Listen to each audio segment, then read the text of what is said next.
Humpty ho ho ho. Well, howdy doody, boys and girls, and howdy doody, Rodeo Ray. Hi there, Howdy Doody. Hi, kids at home. Hi, Clarabelle. And look at all the wonderful kids in the peanut gallery. Hi, kids. What time is it? Howdy Doody! You're right. Let's sing the theme. Okay, Professor? Here we go.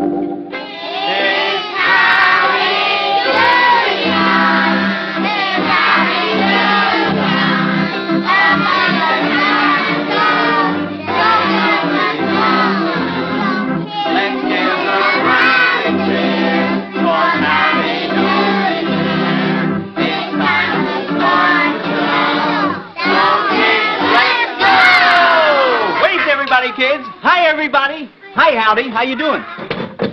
Hi, Ray, and gee, I'm glad to see your ukulele is okay today. Oh, you bet. Not much good without the strings, and from the way that Clarabelle fixed it yesterday. That's right, Howdy. They're all on there now. I've got all my strings on my uke.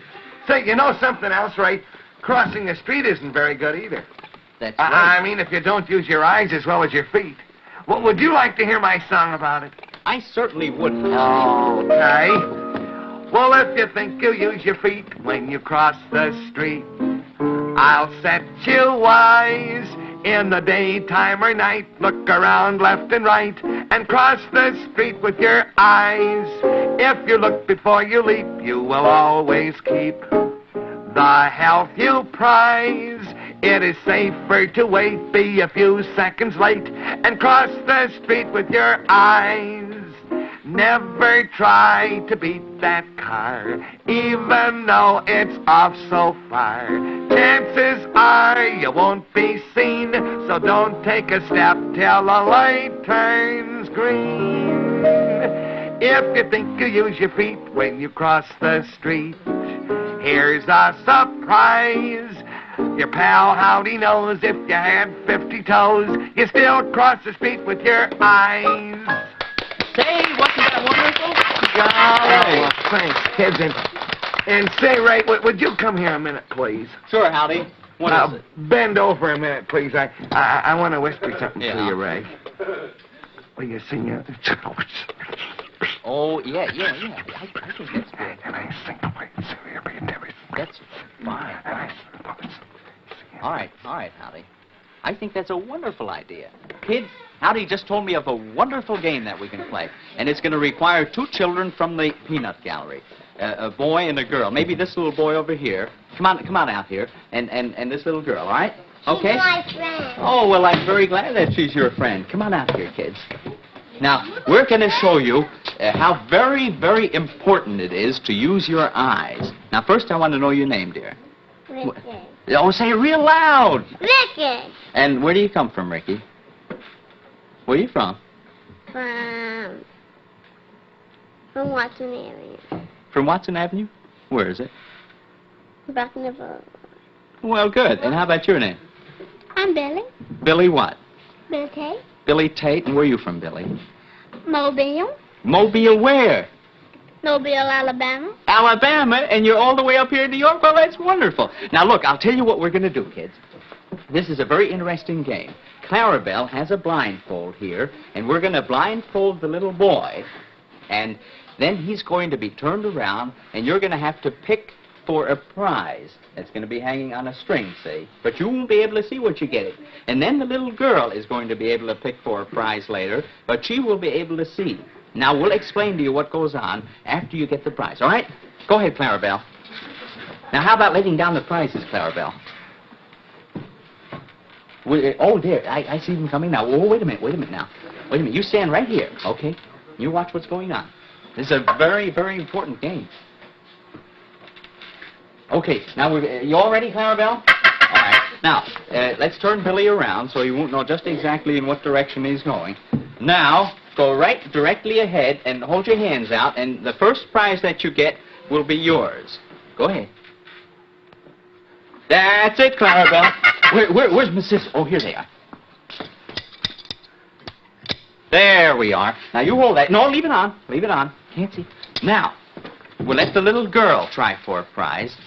Don't go away, Billy. You stay right here. I just happen to have a piano stool that you can get up on if you want a different kind of a prize. See? Would you like to get up on there? Do you see anything you'd like? Yeah? All right, come on. Come on. Oh, my goodness, what a big girl. Now, which prize do you think you'd like? That one? All right. Get it. You do it. There you are. Ricky. Now, come on over here, Billy. Here. Now, let me see. You can take your blindfold off. Now, that's a boy. Give that back to Clarabelle. Wait a minute. Wait a minute. Now, look. Here is the whole point of the game. Now, Billy, because he had a blindfold on and he couldn't see, went over there and he picked a prize, and all it is a bunch of old newspapers. But you, because you could see, you got up on the piano stool and you got a wonderful prize, didn't you? Isn't that right? Well, now, Clarabelle, just because this was a demonstration kind of a game, have you got a prize for Billy? A real prize? All right. Oh, another Howdy Doody puppet. Just like the one that Ricky has. Do you know how to work it, Billy? Yeah. You put your hand up inside of it. Here, see? You put your hand right inside, Yeah. and you put your finger up in there, and then you make it work, and then you talk. Here. Okay? How do you make it talk? Oh, you have to talk for it. Okay, kids, thank you very much. I think that was a wonderful game, don't you? See, that demonstrates how very important it is to be able to see. And always remember to look where you're going. Isn't that right, Howdy? Wasn't that great?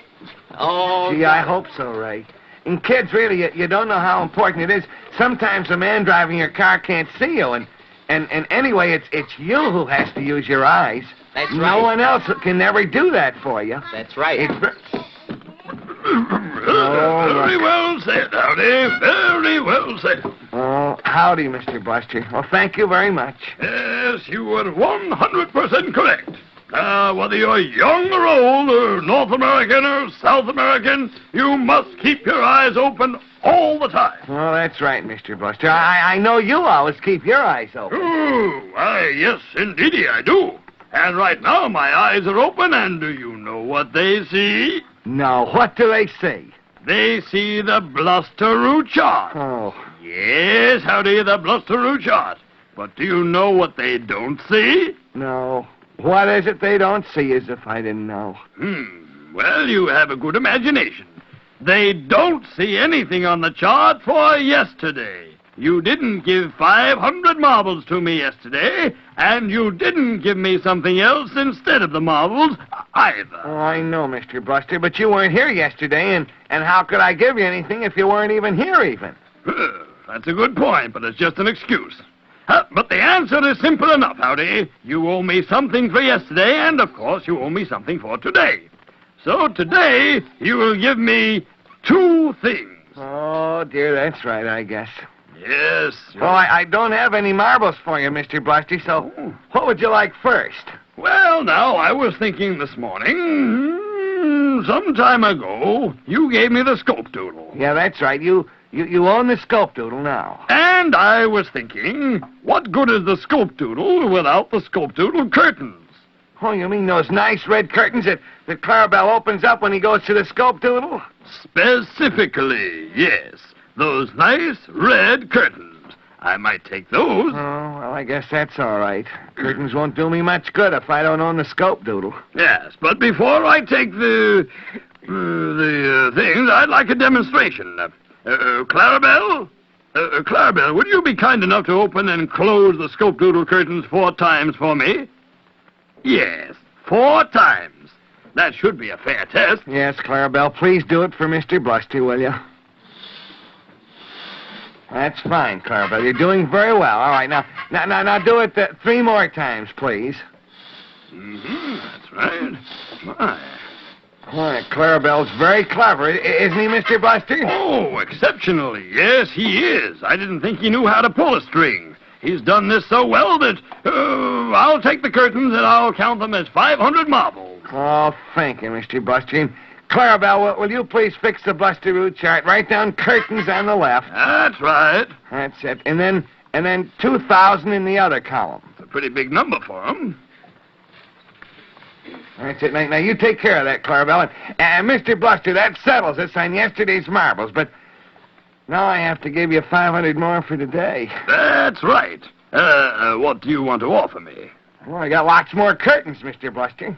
Oh, no, thank you. I don't want any more curtains. Enough is enough. What else do you have left to give me? Well, I just don't know right now. I have so little left. Well, would you give me some time to think about it, and later I'll try to have something ready for you? All right, certainly. I'll be back in a few minutes. But I want something, and it better be good. Goodbye. Greetings, gentlemen. Goodbye. Goodbye, Mr. Bluster. I'll have something for you. Ray, would you come here a second, please? Yes, Howdy Doody. Is there anything I can do for you? Oh, yes, Ray. I just gave Mr. Bluster the scope doodle curtains to take care of yesterday's marbles, but... Yes. Well, gee whiz, I have to give him something for today, too, and I'm stumped. I wonder if you could think of something. I'll certainly try very hard, Howdy Doody. Maybe I can think of some kind of a trick an old cowboy trick that I might have learned way back there. If I could just think of it. Gee, thanks, Ray. A trick would be good if you can dig one up. Yeah. So, Clarabelle, you open up the scope doodle, and when the movie's over, maybe Ray will have something for us. That's a good idea, Clarabelle. You open the curtain. Oh, that's right, the sign. Mr. Bluster's sign has to go on the scope doodle curtains. Oh, golly. Well, I'll try to think of a trick while the movie's going on. I'll go over here and watch it with the kids.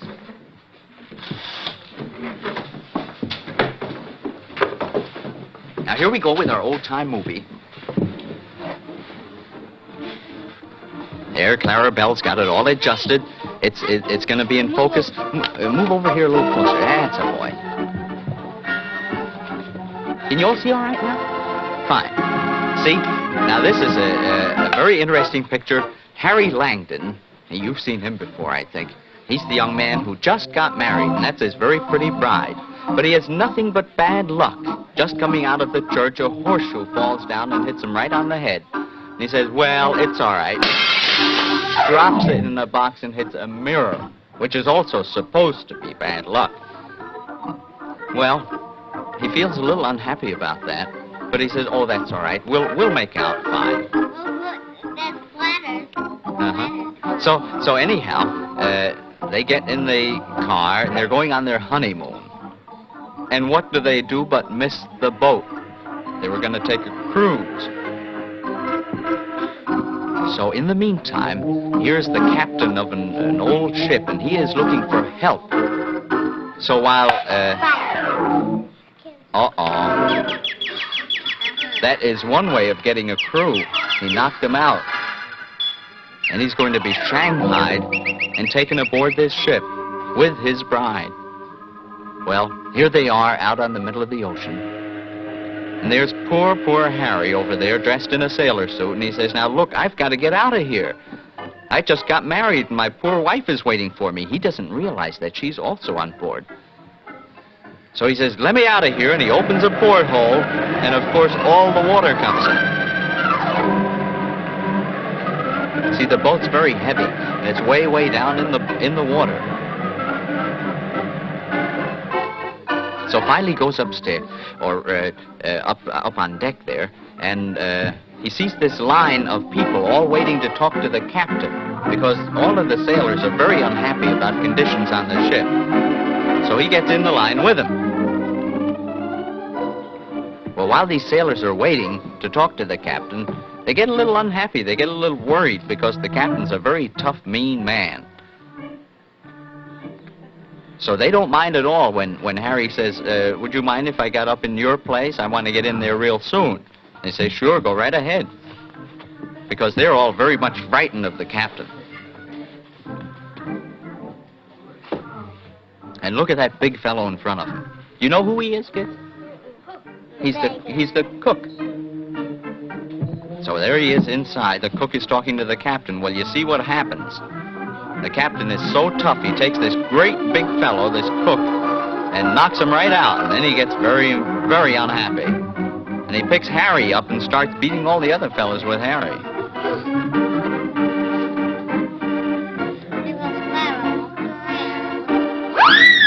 There he goes, and lands right back in the hole where he was before. Now, oh, this is Harry's wife. She was also shanghaied, and she's also aboard the ship, but she's making like she's a sailor. She cut off a little piece of her hair and made a mustache out of it. Well, here we are back in the galley again, sort of like the kitchen, and Harry is the assistant to the cook, and he tries that same thing. He swallows some kerosene to try to make it start.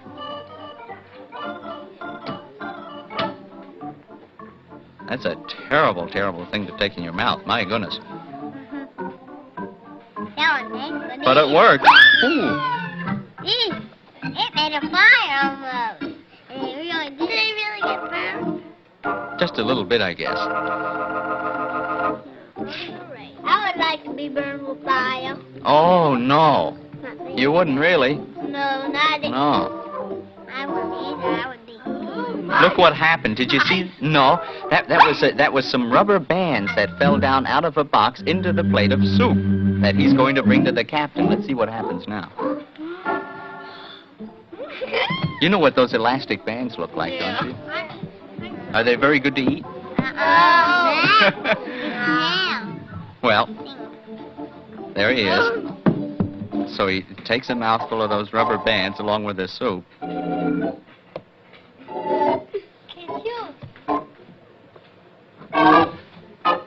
So he gets Harry over there. He says, "Young man, there's something peculiar about this soup, so you eat it." So Harry tries. He doesn't do very well.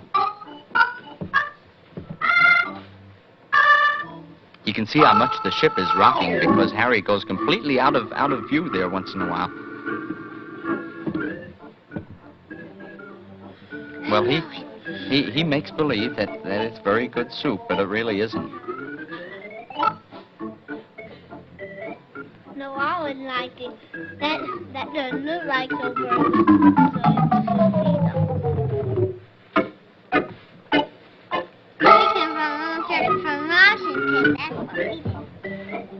You did? Well, that's wonderful. Well, there's the picture of the ship again, way out in the ocean. And it's going back and forth and back and forth.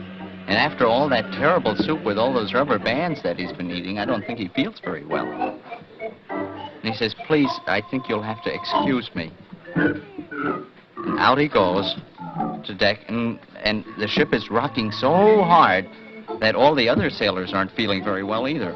And Harry's having a terrible time even getting anywhere near the rail.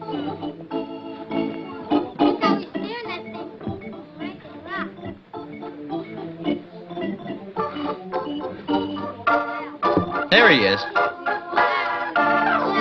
Well, here we are, back inside again, and the captain is eating a salad, and instead of taking salad oil, he takes the oil right out of a lamp.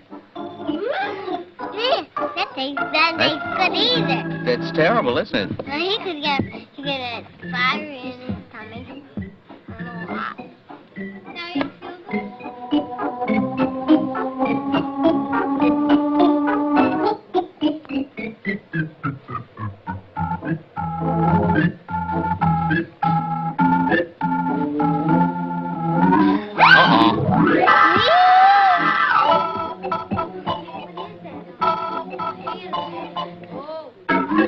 He's going to try to get it off his head. Now watch. Uh-oh. And he hit himself. Somebody else took it off. It was the cook. Go ahead, take this on into the captain now. Well, in the meantime, see who this is? The fellow with the mustache? That's really Harry's wife. All dressed up like a sailor with that lock of hair that she cut off. She made a mustache out of it.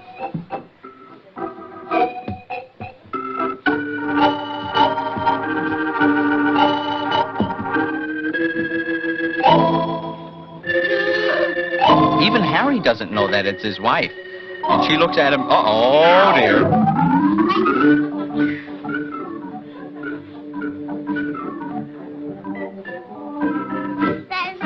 Harry's very happy with her. He thinks it's just a sailor who poured all hot coffee on him.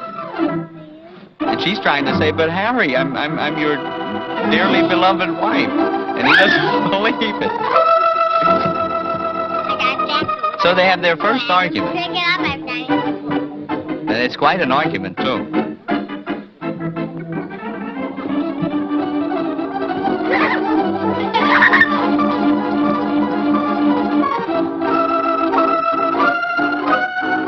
That captain is certainly a tough man, isn't he? Yeah. I bet you wouldn't like to be on board that ship with him. I wouldn't either. I would just stay off with my own life before I even get He's certainly a very hungry fellow. to know it. There's another roast. Looks like roast rabbit, doesn't it? But the captain doesn't quite know what it is. And he says, Harry, where is the cat? Harry says, oh, the cat's around. And he proceeds to eat the rabbit and prove to him that it's really a very fine rabbit. It sure is. I guess it is. I guess it is. I guess it is. I guess it is. See? He says, here, kitty, kitty, kitty, kitty, I've got to show you to the captain. And there's the kitty, fortunately. See, everything's all right. Well, wasn't that fun? Wasn't that a good movie, kids? You know, I still have to think of a trick. I promised Howdy that I'd try to think of some kind of a trick so that we could pay Mr. Bluster something. Let me see. I've got it, Clarabelle. Say, Howdy, I just thought of a wonderful trick that I can do for you. You did, Ray? Uh-huh. Oh, boy. Tell us about it quickly. Sure, all right. Well, I'll tell you, you have to... Oh, howdy, Mr. Bluster. Well, look, I don't know exactly what it is yet, but Ray has some sort of a cowboy trick he's going to show us. And if he teaches it to you, and if you like it, Yes? will you count it as today's 500 marbles? Well, if he teaches it to me, and if I like it, yes, why, of course I'll count it. But it must be good. Okay, Mr. Bluster, fine. Ray, please show us the trick now, please. Okay, all right, Howdy. Now, look, kids, here's the idea. You have to take, I used to do it with a rope, but now I'm going to do it with a handkerchief so you can see it just a little better. The idea is to take a handkerchief and hold on to one end with each hand and make a knot out of it without letting go. Do you think that's possible? Well, it can be done, but it took me a long... Clarabelle. It's a difficult trick. You can do it? All right, let me see you. I don't care. No, not with my handkerchief. I don't trust you well enough for that. You get something else. I don't believe that this can be done. Clarabelle, where in the world did you get that? That is not your handkerchief, is it? Do you have a cold? Well, all right, try it. But you have to hang on to each end. Don't let go of either end of it. All right. Now, oh, Clarabelle. Clarabelle. Now, no, do it a little slower, Clarabelle. Just a little slower. Clarabelle. Clarabelle, you know what you are? You're a real clown.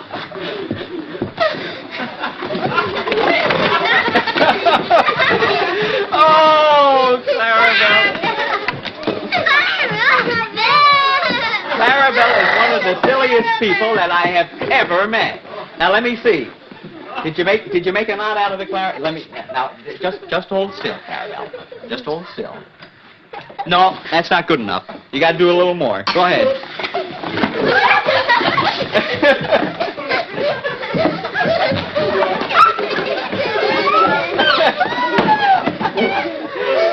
Oh, Clarabelle. Now let me look at it. No. Sorry, Clarabelle, it didn't work. But you can stay there and rest up for a couple of minutes.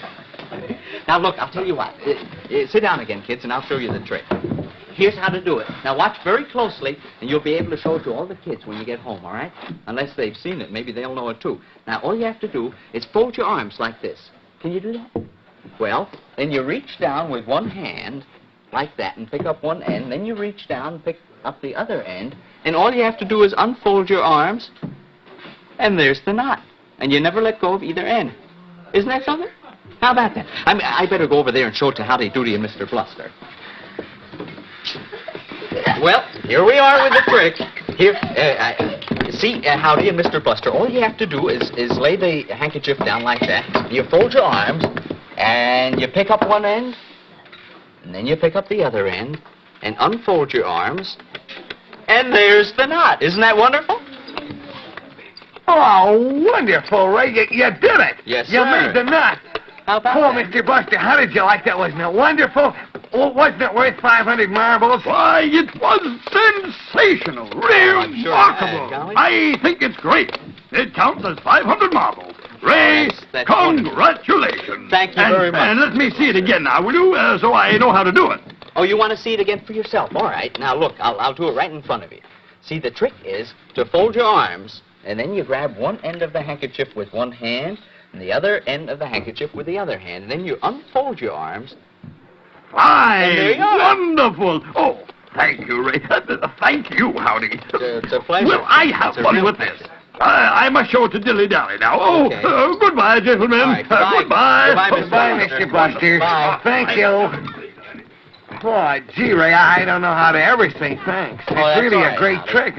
And Clarabelle, you can add that to the Buster Root chart, too. You write rope trick on the left, and then only 1,500 marbles on the right. Boy, all we owe Mr. Buster now is 1,500 more marbles. Why, he'll be almost paid off Monday when Mr. Smith comes right. back. Say, Howdy, I'm awful happy that my trick worked. You know that, don't you? I'm Oh, so boy, glad I am remembered. too, Ray. Oh, could I sort of say thanks to you by singing a song and dedicating it to you? Well, Howdy, that's wonderful. Okay, then, Ray, just for you and the kids, of course, too. I'm going to sing and I might even dance a little bit, too. Well, good. Yeah, it's a treat, mighty neat, when your feet catch the beat of the sweet and snappy, happy howdy doody. Use your hips, use your knees, it's a breeze, it'll please all the he's and she's who do the howdy doody. Oh, everyone likes his fun, and you'll have your chance when you learn how to do the howdy doody dance.